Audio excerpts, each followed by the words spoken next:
Okay, there we go. All right, here we are. All right, everyone, welcome back. This is our 13th meeting of the Prevent T2, the CDC's Lifestyle Change Program. Today, we're going to talk about taking charge of your thoughts. So, because this is a recording, we need to make this little statement here. So the CDC, their guidelines require that participants have direct interaction with their lifestyle coach each session. After this recording, please contact your lifestyle coach to schedule a short call to review this session. So normally when we do the in-person, there's your time with them. And when we do the makeup session, we are communicating. But because this one is just you listening to the recording, in order for this to count towards you attending, we do need you to schedule a call with Angie or I to review the session afterwards. All right. So our objectives today is we're going to talk about harmful thoughts versus helpful thoughts, and how those can affect your behavior. And then we're also going to learn about how to replace those harmful thoughts with helpful thoughts, and then create a new action plan. So just a couple of objectives today. Okay, so we'll start with harmful thoughts versus helpful thoughts. So harmful thoughts are going to get in fitness goals, risk type 2 diabetes, whereas we have helpful thoughts that will lower your risk of type 2 diabetes because they help you reach your eating and fitness goals. And so I'll take us now to the participant guide. So we have here on page 3, we have Anna's story, and I'll read it for us. So Anna is at risk for type 2 diabetes, so she's trying to eat well and be active. Most days, Anna walks around the park, but on Tuesday it's raining. Anna thinks, the weather's lousy, I'd better skip my walk today. Anna decides to replace her harmful thought with a helpful one. It's raining, so I'll walk in the mall instead. It will also give me the chance to run some errands. So again, we can see here, Anna maybe use some of these tips to prevent harmful thinking. So make sure you can make an action plan that's realistic, doable, specific, and flexible. So every week we ask you to write an action plan, and every week we encourage you to think, okay, was last week's realistic for me? Was that doable?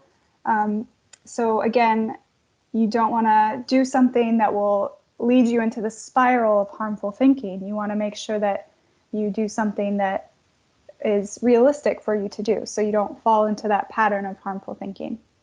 Also, having a sense of humor is helpful.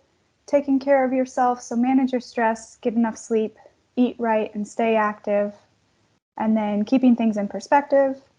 Be around people who practice helpful thinking. That's a huge one. Just the people that you're around, if they have a really negative attitude, you're going to take on some of that negativity. Whereas if you're around positive people, that'll be more encouraging and motivating for you. And then celebrate and reward your progress. So we've talked about that a lot too with this group. There's a lot being thrown at you with this curriculum, and sometimes it might feel overwhelming for some. So just thinking about how, you're taking a lot of little steps, and that's really important to pay attention to as well, and to reward yourself and celebrate your progress in that respect. So doing these small steps really adds up, and that's not something to dismiss. Okay, but I skipped us past Anna's story, so I want to go back to that and just highlight. So what is the harmful thought that Anna had first? So going back to her story, we can see, okay, on Tuesday it's raining, so she thinks, oh, the weather's lousy. I'm just going to skip my walk. I don't need to walk in the rain. So, right, that's not helpful for her because she's trying to be more active, get her walks in. So what is the helpful thought that she replaces that with? So again, we see she thinks, okay, it's raining outside, I can't walk outside, but she could walk instead. So she decides to go to the mall and walk there. And then she feels twice as productive because she's doing some errands at the same time. So she was able to still stay on track with her fitness goals, but just took it inside, and she adapted to that situation that day. So again, these are some of the tips for kind of recognizing your harmful thoughts and thinking about how to create helpful ones. And then I'll take us back to our PowerPoint. I will pass it on to Sharon.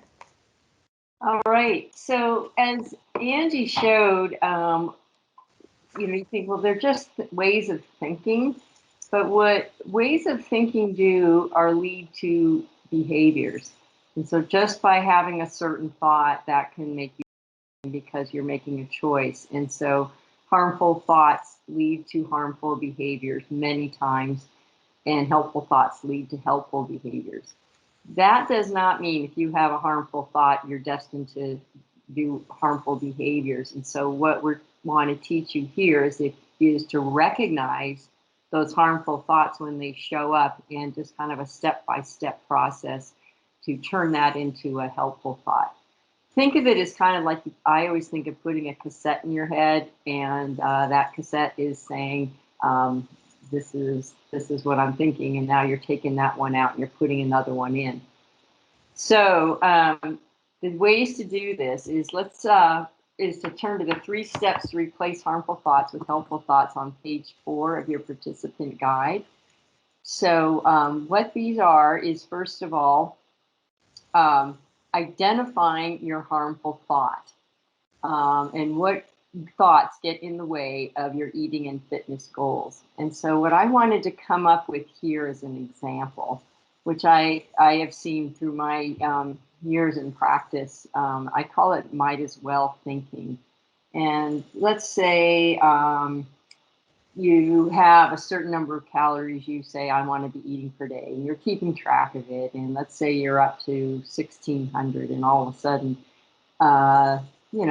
towards the end of the day, there's some extra calories that look too good to resist, and you have some, and now maybe you're up to 1,800 or 2,000 calories. So the harmful thought would be, well, I've already gone over, so I might as well just go for it and keep going. And so that thought leads to the behavior where you're maybe adding another 500 plus calories. So at that moment, what you want to do is identify that harmful thought, which is that might as well thinking, and then put on the brakes. And they said a red stop sign or your hand going, whoa, what am I thinking here? Why am I doing this? Or not berating yourself about it, but just saying, okay, there's that harmful thought. What is the helpful thought I can just interject right at this very moment? And the helpful thought right there might be, whoa, that was really good. But I am going to now go for a walk. I'm going to call a friend. Whatever it takes just to kind of change the course, but really kind of in a positive manner, take care of yourself.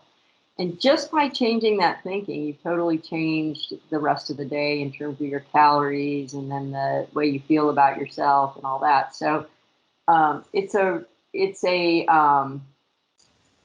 behavior that, or it's a kind of something you have to learn to do. It's not something that just comes automatically. So the first thing is you want to recognize what that harmful thought is and stop it in its tracks. And maybe the harmful thought keeps going a little bit, but stop it when you can, and then kind of put that helpful thought in. And if you have a harmful thought that you think that happens over and over and over again, it might be good to kind of come up with that helpful thought beforehand, so you know when that harmful thought comes up, you're ready for it with that helpful thought. All right. That's a really great tip, to have it already prepared and ready to go. Yeah. Okay, so we did that little exercise with one harmful thought, but there are, of course, many harmful thoughts.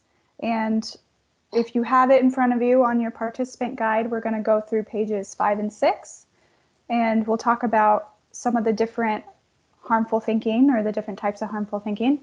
And so here's just the list that we'll talk about today. So all or nothing thoughts, making excuses, filtering thoughts, self-labeling thoughts, comparing, gloom and doom thoughts. And we'll just go through one at a time, and I'll let Sharon start with all or nothing. Okay, so all or nothing tend to have the words always, never, ever. When you see those tend to be all or nothing thoughts. You only see the extremes. You don't see anything in between. And in these examples, they say, I can't ever eat ice cream again because I'm on this diet.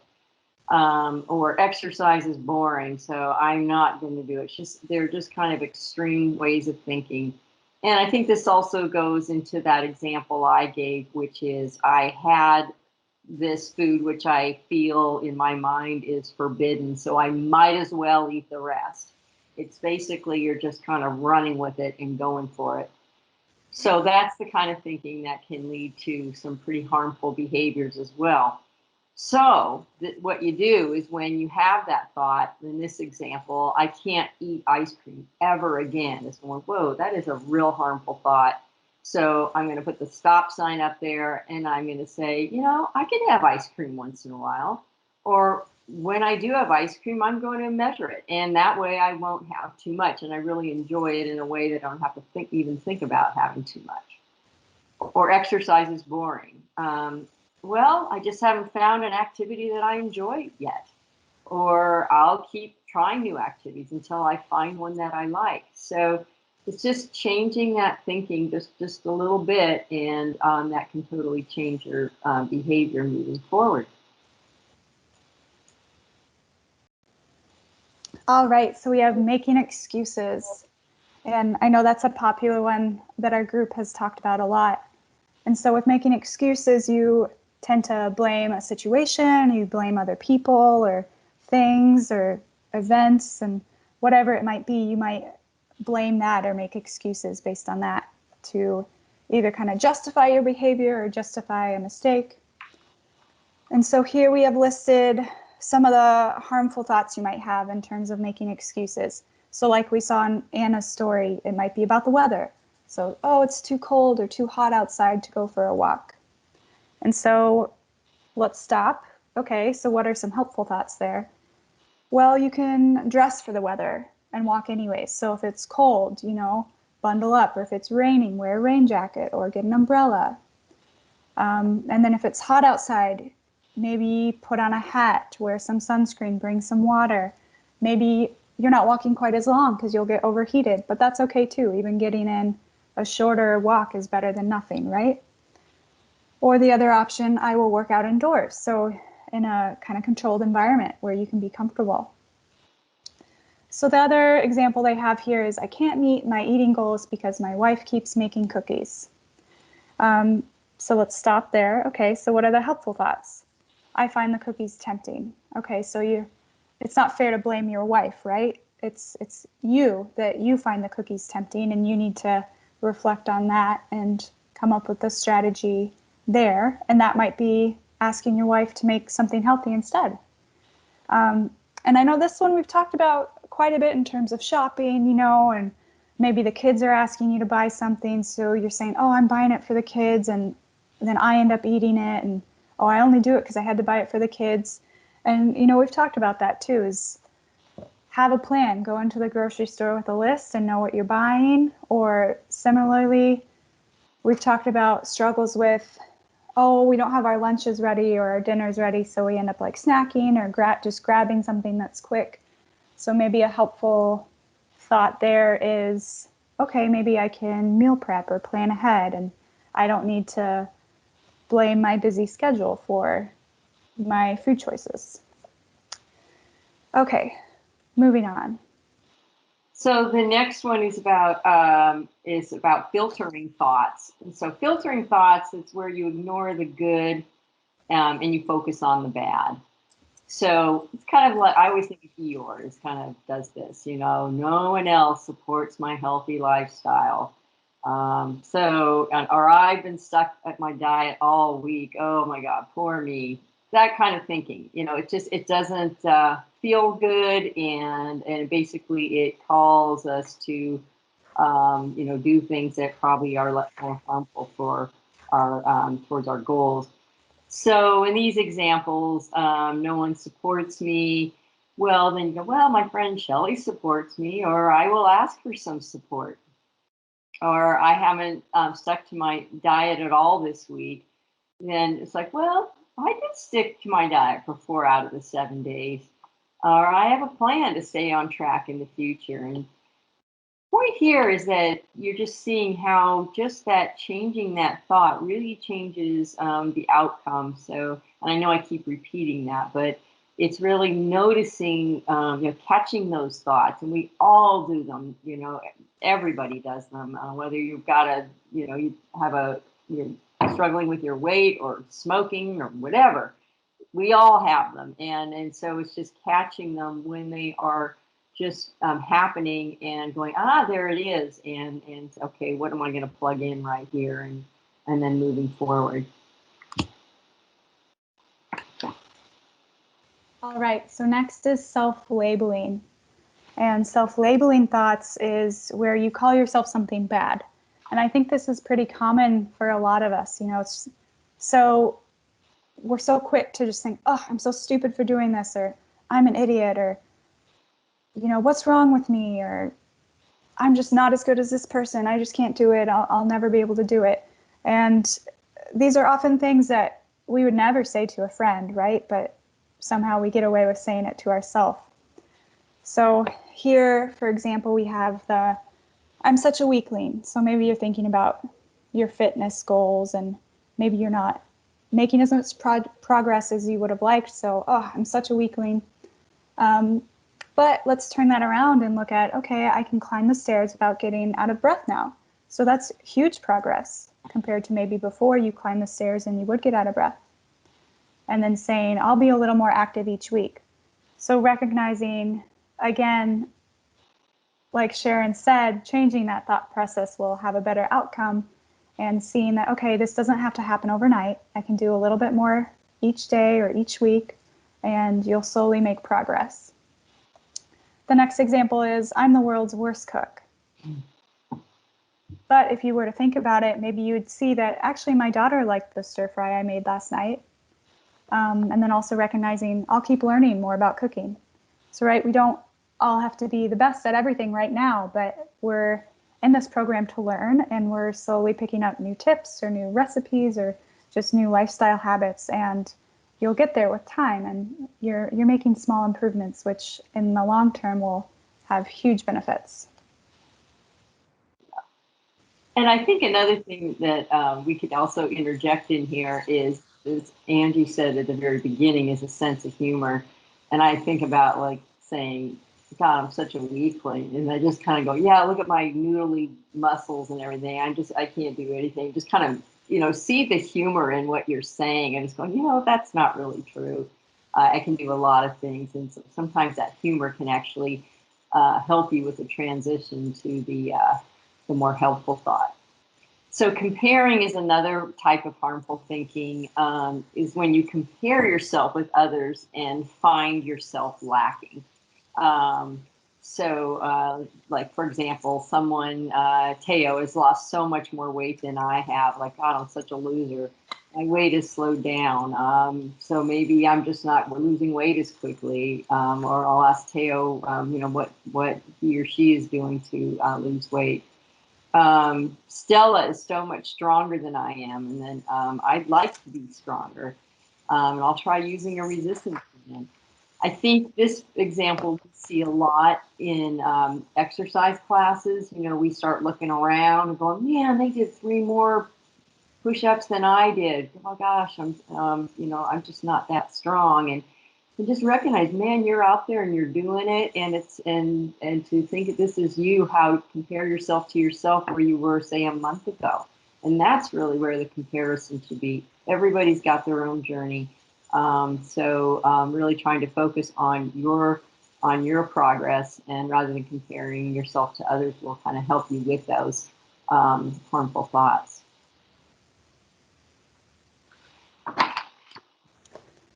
So lastly, we have gloom or doom thoughts. And so this is when you might assume the worst. And here we have the example, I just don't know if I'm going to get, or I just know I'm going to get hurt. Then I won't be able to work out.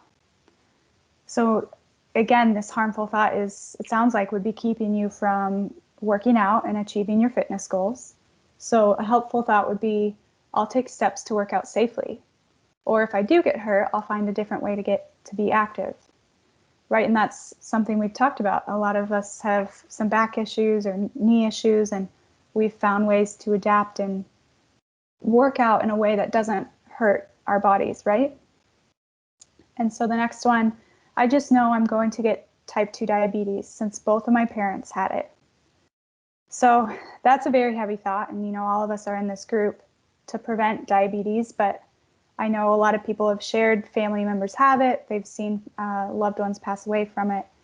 So I can imagine that this might resonate a bit.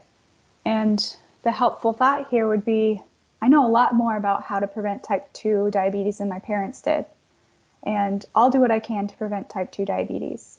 So again, you're already doing this program, you're already off to a great start, and there are ways to empower yourself to achieve really great results and, you know, prevent type 2 diabetes and some other health issues. So I think with the gloom or doom thoughts, it's, you know, it's really easy to get stuck in that mindset and just give up. And I think it kind of connects with the previous one that Sharon talked about, is comparing yourself with others. It's really easy to compare, see somebody else who's done really great and think, oh, I'm never going to get there. Why even try? And you have to remember that that person didn't start where they are now, right? So we all start from point zero, and it's those small steps that build up, and you can get there as well. So don't let the gloom and doom thoughts lead you to giving up, and keep on going and work on, I guess, changing some of these harmful thoughts into helpful thoughts. Right on. So we brought up all these different types of harmful thoughts, and so I'd like you just to kind of reflect on the ones that we discussed, and are there any that really resonated with you? Like, oh yeah, that one I can really relate to. And then I want you to go back to that page 4 where you fill in the blanks about coming up with what your harmful thought is, and writing something in there. Because my guess is that you have something there that comes up repeatedly. That's probably the one you want to start at. And it might take just kind of witnessing yourself through the day and the thoughts that are coming in. I always think of it like the little devil on the shoulder and what that devil is saying, and just kind of looking at it and maybe putting a stop sign up there. And then what is that thought? And using these examples that we gave in all these different types of harmful thoughts, and what are some helpful thoughts that could kind of change it to a healthier behavior. And like I said earlier, if you have something that you have, you find yourself repeating over and over again, this is a really good time to come up with that helpful thought. So it's in your back pocket. That harmful thought will come up again. And now you've got the helpful thought to turn it around. So, and sometimes it's easier to have that in advance rather than just at the last minute, because then we tend to kind of go with what we're used to. So I encourage you to fill out this page, and so you're ready to go. All right, so that's the end of this session. So to complete it, this is what you need to do. As I said before, our guide, the CDC, is basically saying to make this count towards attendance, you need to have contact with either Angie or I. So that means the ball's in your court to schedule a short call to review the session. So here's the steps. Watch this recording, which you just did.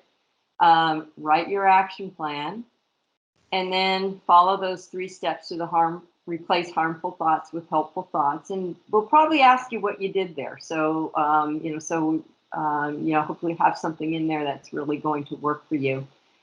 And then contact either Angie or I, depending on who is your lifestyle coach. And then then also be sure to bring in your weight and your physical activity, moderate intensity minutes, so we can record those. And that's it. Then you're done. Easy peasy. So thanks a lot, you guys. And we also are going to have it's like a survey, Angie, so they can just to see how this goes, this version goes. So we now have 3 versions: the in-person, the live makeup session, and then now the recorded session. So let us know so we can kind of move forward with ways that work best for all of you. Thank you. Thank you, guys. All right. Have a good day.